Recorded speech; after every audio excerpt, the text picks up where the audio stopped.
સ્વાગત છે આપનું સમાચારોમાં. આપની સાથે હું છું પ્રિયંકા. શરૂઆત કરીએ મહત્વના સમાચાર મળી રહ્યા છે. અમદાવાદમાં મોડી રાત્રે ધોધમાર વરસાદ ખાબક્યો. વીજળીના કડાકા સાથે શહેરને ગમરોડ્યું. હાટકેશ્વર, ખોખરા, ઈસનપુરમાં પણ વરસાદ પડ્યો. પૂર્વ અમદાવાદમાં ધોધમાર વરસાદ ખાબક્યો. મોડી રાત્રે મેઘરાજાએ ધમાકેદાર બેટિંગ કરી. અમદાવાદમાં વીજળીના કડાકા ભડાકા સાથે વરસાદનું આગમન થયું. હાટકેશ્વર, ખોખરા, પૂર્વ અમદાવાદમાં ધોધમાર વરસાદ પડ્યો. ઈસનપુરમાં પણ વરસાદ નોંધાયો.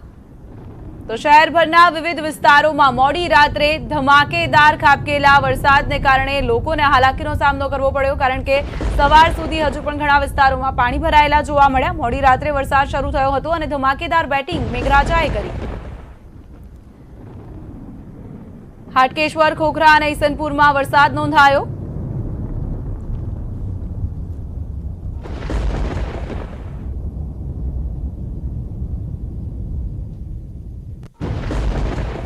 તો રાજકોટ જિલ્લામાં પણ વરસાદી માહોલ છે. ગોંડલમાં ધોધમાર વરસાદ પડ્યો. 3 ઇંચ વરસાદ નોંધાયો. 2 કલાકમાં ભારે વરસાદ પડ્યો. શહેરની બજારોમાં પાણી ભરાઈ ગયા. ગોંડલના ગામોમાં પણ વરસાદ થયો. બંધિયા, ધોધવદરમાં પણ વરસાદ નોંધાયો. જસદણ, રાજકોટમાં પણ વરસાદ નોંધાયો. શહેરના બજારોની અંદરથી પાણી વહેતા થઈ ગયા હતા. ગોંડલના ગામોમાં જે રીતે વરસાદ પડ્યો છે તેના કારણે ગામડાઓની અંદરથી પણ પાણી વહેતા જોવા મળ્યા. ગોંડલમાં ધોધમાર 3 ઇંચ જેટલો વરસાદ નોંધાયો છે. 3 ઇંચ વરસાદ 2 કલાકની અંદર ખાબક્યો, જેના કારણે ચારે તરફ પાણી જ પાણી ભરાયેલા જોવા મળ્યા. બજારોની અંદરથી જે રીતે પાણી ફરી વળ્યા છે તેને જોતા લાગતું હતું કે બજારમાં જાણે કે કોઈ નદી ધસમસથી આવી ગઈ છે. વેપારીઓ પણ ભારે ચિંતિત બન્યા હતા. વેપારીઓની દુકાનો સુધી પાણી આવી જતા વેપારીઓમાં ચિંતાનો માહોલ હતો. તો બીજી તરફ ગ્રામ્ય વિસ્તારોમાં ખેડૂતોને ઘણી ચિંતા સતાવી રહી છે, કારણ કે પહેલેથી જ તેઓનો પાક બરબાદ થવાના આરે પહોંચી ગયો છે અને હજુ પણ જે રીતે વરસાદ પડી રહ્યો છે, ખેડૂતો ચિંતિત થયા છે.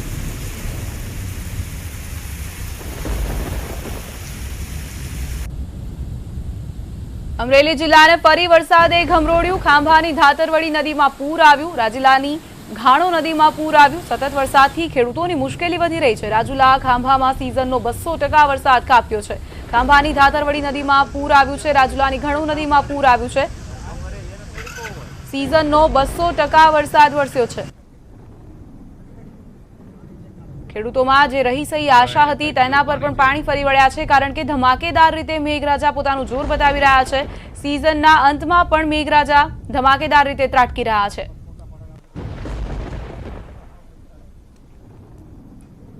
અમરેલીના બગસરાના ગ્રામ્ય વિસ્તારોમાં વરસાદ વરસી રહ્યો છે. નવી હળિયાદ, જૂની હળિયાદ, માણેકવાડા અને મુંજિયાસરમાં ફરી વરસાદ શરૂ થયો છે. ખેતરોમાં પડેલી મગફળી પલળી જતા ખેડૂતોની મુશ્કેલીમાં વધારો થયો છે. પહેલેથી જ અતિવૃષ્ટિનો સામનો કરી રહેલા ખેડૂતોનો રહ્યો સહ્યો પાક પણ બરબાદ થઈ ગયો છે.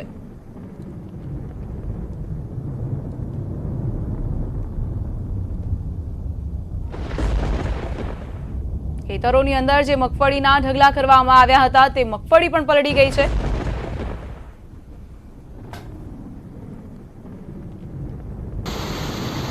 ગીર સોમનાથ જિલ્લામાં વરસાદી માહોલ છવાયો છે. ગીર જંગલમાં ધોધમાર વરસાદ ખાબક્યો છે. ભારે વરસાદથી શાહી નદીમાં ઘોડાપૂર આવ્યું છે. નગડિયા ગામનો કોઝવે પાણીમાં ગરકાવ થયો છે. નદીના પ્રવાહમાં 3 પશુઓ પણ તણાઈ ગયા. નદીનો પ્રવાહ એટલો પ્રચંડ હતો કે અહીંથી પસાર થતા 3 પશુઓ પણ તણાઈ ગયા. કોઝવે પાણીમાં ગરકાવ થઈ ગયો છે.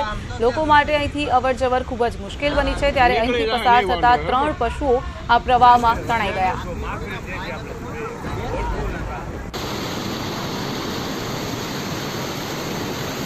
જોઈ શકો છો પાણીનું જોર કેટલું પ્રચંડ છે. ધસમસતો પાણીનો આ વેગ 3 પશુઓને પણ પોતાની સાથે તાણી લઈ ગયો. ગીર જંગલમાં ભારે વરસાદ ખાબક્યો છે. શાહી નદીમાં ઘોડાપૂર આવ્યું છે. નગડિયા ગામનો કોઝવે પાણીમાં ગરકાવ થઈ ગયો છે, જેના કારણે અહીંથી પસાર થવું લોકો માટે મુશ્કેલ બની ગયું છે. અવરજવર લોકો માટે બંધ થઈ ગઈ છે. ત્યારે અહીંથી પસાર થતા 3 પશુઓ તણાઈ ગયા. દ્વારકાના જામ કલ્યાણપુર તાલુકાના જામગઢડા આસપાસ વિસ્તારોમાં મેઘરાજાનું તાંડવ જોવા મળ્યું. મેઘરાજાએ તોફાની બેટિંગથી પૂર જેવી પરિસ્થિતિ થઈ છે. ચારે તરફ પાણી જ પાણી જોવા મળી રહ્યા છે. જામ પરથી ધૂંધર જતા રસ્તા પર પાણી ફરી વળ્યા. જામગઢડમાં પડેલા ભારે વરસાદને કારણે પુલ પરથી ધસમસતા પાણી ફરી વળ્યા.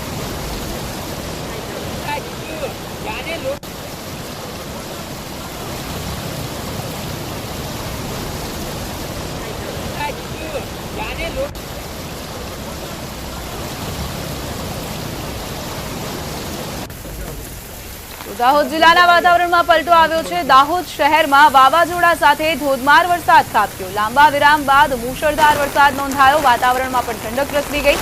દાહોદમાં મુશળધાર વરસાદને કારણે અલગ અલગ જગ્યાઓએ પાણી ભરાઈ ગયા। જોકે આખા દિવસના ઉકળાટ બાદ વરસાદનું આગમન થતા વાતાવરણ ઠંડુ બન્યું છે।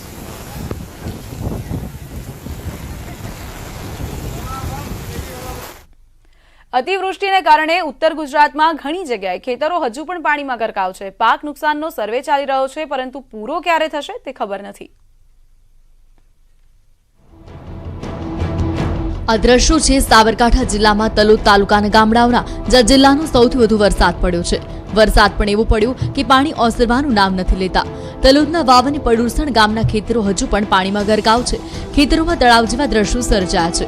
ક્યાંક ઢીચણ સમા અને ક્યાંક કેડ સમા પાણી ભરાયેલા છે। ખેડૂતોએ મહા મહેનતે તૈયાર કરેલ પાક પર પાણી ફરી વળ્યા છે। સાહેબ, આ 20 વર્ષથી અમારા આ પાણી ભરાય છે। 3 થી 4 ફૂટ પાણી ભરાય છે। મગફળીઓ પછી કપાસ ડૂબમાં જશે, કોઈ ગયું છે, કોઈ પણ અમારા ખોમું કોઈ જોતું નથી। ખેડૂતોને સાહેબ બહુ ખરાબ છે। વત્તા મગફળીઓ કપાસ ફેલ જતા રહેશે। આટલું ઓછું હોય તેમ ખેતરો પાસેથી વહેતી સુજલામ સુફલામ કેનાલના પાણી ખેડૂતોને મુશ્કેલી વધારે છે। તલોદના વાવ, પડુસણ, અણિયોર, સુલતાનપુર અને ખારા અને દેવિયા ગામના ખેતરમાં સુજલામ સુફલામ કેનાલ અને તળાવને કારણે પાણી ભરાયા છે। આ સમસ્યા છેલ્લા 20 વર્ષથી છે, પણ હજુ સુધી તંત્ર દ્વારા તેની નોંધ નથી લેવાઈ। બનાસકાંઠાના ખેડૂતો માટે ચોમાસાનો અંતિમ વરસાદ મુસીબત લઈને આવ્યો। તાજેતરમાં થયેલ વરસાદને કારણે ડીસાના ખેતરમાં પાણી ભરાઈ જવાથી ખેડૂતોને મોટું નુકસાન સહન કરવાનો વારો આવ્યો। ડીસા તાલુકા પેચડાલ ગામના ખેડૂતોની માથે જાણે કે માઠી દશા બેઠી છે। કમોસમી વરસાદ, તીડનું આક્રમણ, લોકડાઉન અને હવે અતિવૃષ્ટિથી ખેડૂતોની કમર ભાંગી ગઈ છે। ખેડૂતો મદદની રાહ જોઈને બેઠા છે। 2 મહિના તદ્દન પાણી વરસાદ વરસો એમ ભરાઈ રહ્યો। એમાં કપાસ, મગફળી વાયેલ હતી, એરંડા વાયેલ હતા, બધું વાવેતર બળી ગયું। સાબરકાંઠાથી શાન પરમાર સાથે બનાસકાંઠાથી આનંદ જયસ્વાલ, ન્યૂઝ 18 ગુજરાતી।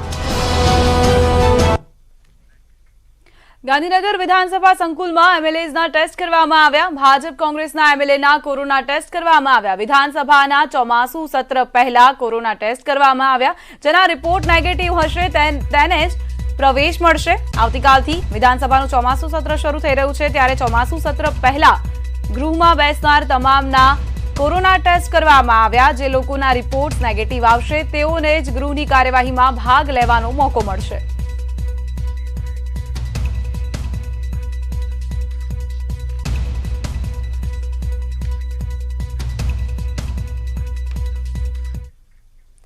હવે ચાની કિટલીઓ શરૂ થશે, પરંતુ કડક ગાઈડલાઈનની સાથે કિટલી ચલાવી હશે તો નિયમમાં રહેવું પડશે।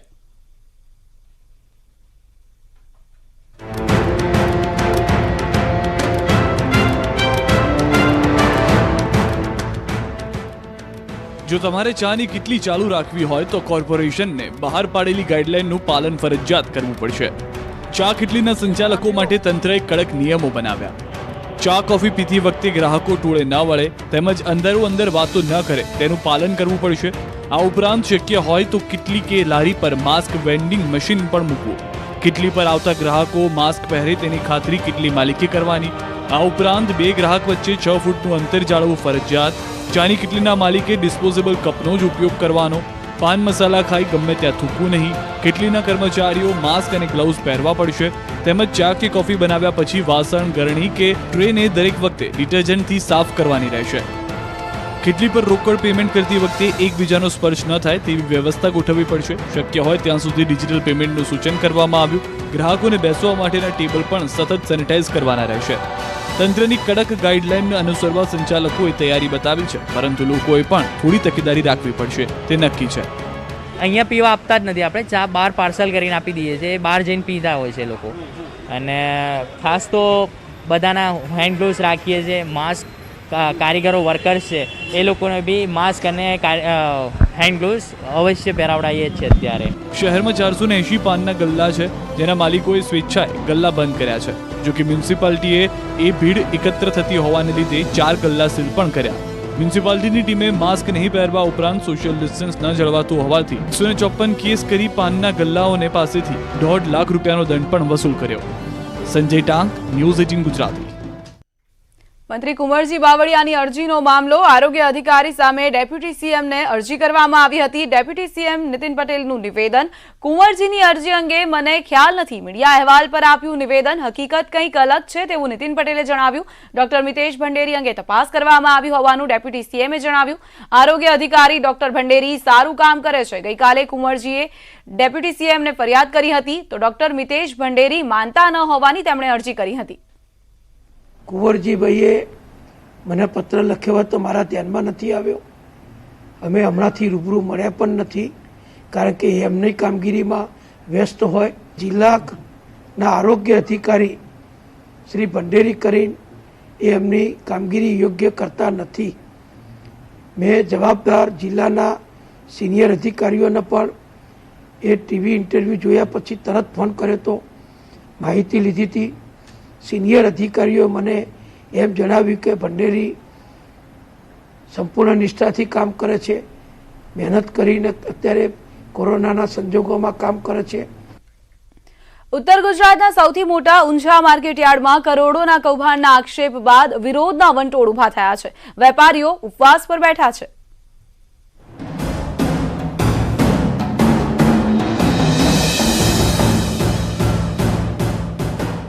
એશિયાના સૌથી મોટા ઊંઝા માર્કેટયાર્ડમાં કટકી કૌભાંડના આક્ષેપ બાદ રાજકારણ તેજ બની ગયું છે. વેપારીઓની સાથે હવે કોંગ્રેસે ગતિ તેજ કરી છે. વેપારીઓનો વિરોધ. માર્કેટયાર્ડના કર્મચારીના આક્ષેપ બાદ માર્કેટયાર્ડના વેપારીઓ બેનર્સ સાથે વિરોધમાં ઉતર્યા. એપીએમસીમાં ભ્રષ્ટાચાર થયો હોવાનો આક્ષેપ થયો. વેપારીઓના વિરોધમાં કોંગ્રેસે ઝંપલાવતા રાજકારણ તેજ બની ગયું છે. અને આજે તમે જોઈ રહ્યા છો એમ હજારો વેપારીઓ અમારા સાથે આ ભ્રષ્ટાચારની વિરુદ્ધમાં વિરુદ્ધમાં અમને સપોર્ટ કરી રહ્યા છે અને આ પ્રતિક ઉપવાસમાં સહકાર આપી રહ્યા છે. અને એપીએમસીની જે બોડી છે એ પણ એક રાજકીય વગ ધરાવતી બોડી છે અને એ રાજકીય પ્રભાવમાં એ તપાસ નિષ્પક્ષ થઈ શકે કે કેમ એના ઉપર પણ અમને શંકા છે વેપારીઓને. તો બીજી તરફ આટલા આક્ષેપ છતાં ખેડૂતો ચેરમેન અને એપીએમસીના સમર્થનમાં દેખાયા. આસપાસના ગામના ખેડૂતો એપીએમસીના સમર્થનમાં આવ્યા. સાથે જ માર્કેટયાર્ડમાં ભ્રષ્ટાચાર ન થયો હોવાની વાત કરી. સાથે પારદર્શક વહીવટ હોવાનો સૂર વ્યક્ત કર્યો. કોરોનાની મહામારી વચ્ચે પણ અગાઉના ચેરમેન કરતાં 5 કરોડ રૂપિયા વધારે નફો કર્યો તો ભ્રષ્ટાચાર કર્યો હોય તો નફો કેવી રીતે થાય? આ બધા વચ્ચે સરકારના આદેશ બાદ રજિસ્ટ્રારની એક ટીમ એપીએમસીમાં તપાસ માટે આવી હતી. તમામ દસ્તાવેજોની ઝીણવટભરી તપાસની વાત કરી. સમગ્ર મુદ્દામાં જે પણ રેકર્ડની જરૂર છે બજાર સમિતિના એ રેકર્ડ આજે મેળવવામાં આવશે. જે પણ જવાબદાર હોદ્દેદારો કર્મચારીઓના નિવેદનની જરૂર પડશે તો તપાસના કામે નિવેદનો પણ મેળવવામાં આવશે. કર્મચારી સૌમિલ પટેલના આક્ષેપ બાદ ઊંઝા એપીએમસીમાં ગરમાવો આવી ગયો છે. 15 કરોડની કટકીને લઈ સરકારના આદેશ બાદ વેપારીઓ વિરોધમાં છે તો કોંગ્રેસ બળતામાં ઘી હોમવાનું કામ કરી રહી છે. જોકે ખેડૂતોને હજુ પણ ચેરમેન સહિતની બોડી પર વિશ્વાસ હોવાની વાત સામે આવતા બે ફાંટા પડી ગયા છે. કેતન પટેલ, ન્યૂઝ 18 ગુજરાતી, ઊંઝા. કોરોના કાળમાં ઉદ્યોગ ધંધા રોજગાર ઠપ થઈ ગયા છે, પરંતુ સટ્ટાના કાળા કારોબારનું ટર્નઓવર ડબલ થઈ રહ્યું છે. સટ્ટા મટકાની દુનિયા જ્યારથી ઓનલાઈન થઈ છે ત્યારથી આ ધંધામાં બમણી તેજી જોવા મળી છે. 200 થી 250 કરોડનું ટર્નઓવર ધરાવતા સટ્ટા બજારનું ટર્નઓવર 500 કરોડ પર પહોંચ્યું છે. બેઈમાનીનો ધંધો ઈમાનદારીથી ચાલતો એકમાત્ર સટ્ટા બજારનો ધંધો આજકાલ ફૂલ્યો ફાલ્યો છે. સટ્ટા બજાર જ્યારથી ઓનલાઈન થયું છે ત્યારથી સટ્ટા બજાર તેજ રફતાર પકડી ચૂક્યું છે. કોરોના કાળમાં બેરોજગાર થયેલા લોકો પણ ઓનલાઈન સટ્ટાના રવાડે ચઢ્યા, જેથી જ્યાં એક તરફ અન્ય ધંધા રોજગાર ઠપ થયા છે ત્યાં સટ્ટા બજારનું ટર્નઓવર બમણું થયું છે. હાલ સટ્ટા બજારનો દૈનિક ધંધો 500 કરોડને આંબી ગયો છે. ઓનલાઈન સટ્ટોનું ચાલુ જ હોય છે. વેબસાઇટ ઉપર દરેક પ્રોફેસરોને જાહેરાત આવે છે, કોલ આવે છે. 700 રૂપિયા ભરો તો તમને આંકડો મળે, 2000 ભરો તો તમને પાના મળે, આવું બધું હોય છે. અને એમાંથી અમે જોઈને સટ્ટો રમીએ છીએ. પણ કોઈક દિવસે આવે બી કરીને કોઈ દિવસ આવતું બી નહીં. સટ્ટા મટકાનો ગેરકાયદેસર ધંધો કાયદેસર રીતે સટ્ટામટકા.com, ડીપી બોસ જેવી વેબસાઇટ પર ઓનલાઈન ધૂમ મચાવે છે. સટોડિયા ઓનલાઈન સટ્ટો લગાવે છે અને તેના પરિણામ પણ તેમને ઓનલાઈન જ મળે છે. સટ્ટાની અંદર લગભગ 6 થી 7 જાતના બજાર ચાલે છે. એમાં મેન બજાર છે કલ્યાણ મિલનના મેન બજાર છે અને હમણાં નવું બજાર ખુલ્લું છે ટાઈમ બજાર છે. આ બધા બજારોમાં ભેગો થઈને આખા હિન્દુસ્તાનનો રોજનો સટ્ટો ગણીએ તો લગભગ 500 કરોડની ઉપરનો સટ્ટો લોકો રમે છે. 500 કરોડથી ઉપર સટ્ટો રમાય છે, રોજની ટર્નઓવર થાય છે. આ તરફ આઈપીએલની શરૂઆત થતાં જ હવે સટ્ટા બજારનું ટર્નઓવર હજુ પણ બમણું થવાનો અંદાજો લગાવવામાં આવી રહ્યો છે. Welcome back. જો તમે કોઈ સોશિયલ એપ્લિકેશનનો ઉપયોગ કરો છો તો સાવધાન થઈ જજો, કેમ કે યુવતીની જાળમાં ફસાઈને તમે મોટી મુસીબતમાં ફસાઈ શકો છો. અમદાવાદના એક વેપારીને હની ટ્રેપમાં ફસાવી ₹20 લાખ ખંખેરી લીધા. પોલીસ સગંજામાં ઉભેલી યુવતી સહિત આ બે શખ્સ જેઓ એક વેપારીને પોતાની જાળમાં ફસાવી ₹20 લાખ પડાવી લીધા. વેપારીના 4 વર્ષ પહેલા છૂટાછેડા થયા હતા. બાદમાં તેઓ ટિન્ડર એપ્લિકેશન પર જાનવી નામની યુવતીના સંપર્કમાં આવ્યા. થોડા દિવસ પહેલા જ તેઓ શહેરના એસજી હાઈવે પર ટી સ્ટોલ પર મળ્યા હતા, જ્યાં તેઓ બીજા દિવસે પણ મળવાનું નક્કી કર્યું. બીજા દિવસે યુવતી વેપારીને વૈષ્ણોદેવી ખાતે આવેલ ફ્લેટમાં લઈ ગઈ, જ્યાં પહેલાથી જ હાજર અન્ય 3 શખ્સોએ સાથે મળી વેપારીને બળાત્કારના કેસમાં ફસાવવાની ધમકી આપી. ત્રણેય શખ્સો વેપારીને ઢોરમાર મારી ખોટા કેસમાં ફસાવવાની ધમકી આપી હતી. આખરે સમગ્ર કેસ રફેદફી કરવા માટે આરોપીઓએ વેપારી પાસેથી ₹50 લાખની માંગણી કરી. જોકે બાદમાં ₹20 લાખની ડીલ નક્કી થઈ. વેપારીએ आंगड़िया पेढ़ी मार्फते पैसा पण चुकवी दीधा. आशिक जो देसाई था, जो वर्तमान के अंदर है वो लूट के गुनाह के अंदर है, वो एसओजी के पास अटक किया हुआ है. तो ये आशिक देसाई है वो 20 लाख रुपए लेके आया. तो इस 20 लाख रुपए में से 5 लाख जो रुपए है उन्होंने शीतल और समीर, ये दोनों गर्लफ्रेंड और बॉयफ्रेंड के रूप में इन दोनों को दे दिया. और बाकी के जो 15 लाख रुपए थे वो साहिल, आशिक, अशरफ और जो जानवी थे, इन लोगों ने आपस के अंदर है वो बांट लिए. પૈસા જવાના ટેન્શનમાં વેપારીને હાઇપોગ્લાસમિયાનો અટેક આપ્યો. ઘટનાના 2 દિવસ બાદ રાત્રે પેટ્રોલિંગ દરમિયાન પોલીસે આરોપી સમીર ચારણિયાને પોલીસના ડ્રેસ સાથે ઝડપી પાડ્યો. આરોપીની પૂછપરછમાં ખુલાસો થયો કે આ લોકોની એક ગેંગ છે અને તેઓ યુવકોને પોતાની જાળમાં ફસાવી પૈસા પડાવે છે. પોલીસ સેટેલાઇટ વિસ્તારમાંથી જાનવી આશિક દેસાઈની ધરપકડ કરી ખંડણી, ધમકી અને ગોંધી રાખવાનો ગુનો નોંધી કાર્યવાહી શરૂ કરી છે.